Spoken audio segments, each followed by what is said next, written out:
మీతో పాటు చదువుకున్నటువంటి స్టూడెంట్స్ కావచ్చు, లేకుంటే మీకంటే ముందు నుంచి సీనియర్స్ స్టూడెంట్స్ ఎవరైనా సరే, అశోక్ నగర్ సరౌండింగ్స్‌లో ఉంటున్నటువంటి స్టూడెంట్స్ కావచ్చు. సో, చాలామంది ఇయర్స్ ఆఫ్ ప్రిపరేషన్స్ అనేది కొనసాగిస్తూ ఉన్నప్పటికీ సెలక్షన్స్ అనేది వాళ్ళ చేతికి రానటువంటి పరిస్థితి. So, yes sir. అలాంటి స్టూడెంట్స్ కామన్‌గా చేస్తున్నటువంటి మిస్టేక్స్ అంటే మీరేమంటారు మేడం?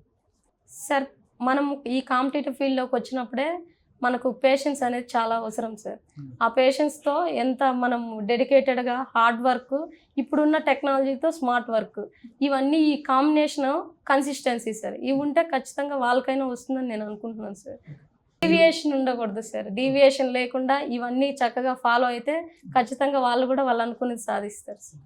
మేడం, మీరు రిజల్ట్ వచ్చిన రోజు గ్రూప్ 1 రిజల్ట్స్ ఫలితాలు చూసిన తర్వాత మీరు ఎలా ఫీల్ అయ్యారు? మీ పేరెంట్స్‌కి వారి యొక్క రియాక్షన్ ఎలా వచ్చింది? మీరు వారితో షేర్ చేసుకున్న తర్వాత? సార్, నేను ఫస్ట్ టైం నాకు వేరే వాళ్ళు కాల్ చేసి చెప్పారు సార్. ఒక అక్క కాల్ చేసింది, రిజల్ట్ చూసుకున్నావా అనేసి. ఓకే. లేదక్క చూస్తానని. నేను ట్వైస్ చెక్ చేసుకున్నాను సార్. నాకు అలా అంటే షాకింగ్‌కి గురయ్యి, అమ్మ నీ కూతురు కమిషనర్ అయిపోయిందని చెప్పాను సార్. మా అమ్మకి ఫస్ట్ చెప్పాను. మళ్ళీ మా ఫ్రెండ్‌కి కాల్ చేసి చెప్పాను సార్ తనకి. ఫ్యామిలీ మెంబర్స్ అందరూ పక్కనే ఉన్నారు సార్. మా నాన్న తప్ప, మా నాన్న ఇంటి దగ్గర ఉన్నారు.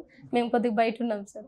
మళ్ళీ వెళ్ళి మా నాన్నకి నేను చాలా సంతోషించారు సార్. మీరు ఇందాక చెప్పారు మీ పేరెంట్స్ వ్యవసాయ కూలీలు అని చెప్పి. Yes sir. సో, మీరు ఫైనాన్షియల్‌గా ఎలా మీరు గెట్ ఇన్ అయ్యారు? అండ్ ఫైనాన్షియల్‌గా మీకు సపోర్ట్ అసలు ఎవరిచ్చారు? ఏ విధంగా మీరు ఈ ప్రిపరేషన్ అనేది కొనసాగించారు మేడం? సార్, ఫైనాన్షియల్‌గా మేము కొంచెం బ్యాకే సార్. బట్ మా పేరెంట్స్ ఫుల్ సపోర్ట్ చేశారు. వాళ్ళకి సాధ్యమైనంత వరకు వాళ్ళు చేశారు సార్. బయట కూడా నాకు ఫస్ట్ నుంచి టీచర్స్ సపోర్ట్ చాలా ఉంటుంది సార్ నాకు. బయట ఇంకా వేరే వాళ్ళు చాలామంది చాలా రకాలుగా హెల్ప్ చేశారు సార్. వాళ్ళందరికీ ఈ యామ్గోస్ తరపు నుంచి నేను నా కృతజ్ఞతలు తెలియజేసుకున్నాను సార్. నా లైఫ్‌లో ప్రతి ఒక్కరు సార్, ఈవెన్ ఫ్రెండ్స్ దగ్గర నుంచి ఫ్యామిలీ వరకు బయట తెలియని వాళ్ళు కూడా నాకు చాలా హెల్ప్ చేశారు సార్. నేనేంటో తెలియని వాళ్ళు కూడా, అంటే ఈవెన్ ఎగ్జాంపుల్ స్కూల్‌కి వెళ్ళేటప్పుడు కూడా ఎవరైనా నాకు రాకపోతే నన్ను వెళ్ళి స్కూల్లో డ్రాప్ చేయడం. అక్కడి నుంచి ఇప్పటి వరకు నాకు ఈ జర్నీలో తోడున్న ప్రతి ఒక్కరికి కృతజ్ఞతలు నేను తెలియజేసుకుంటాను సార్.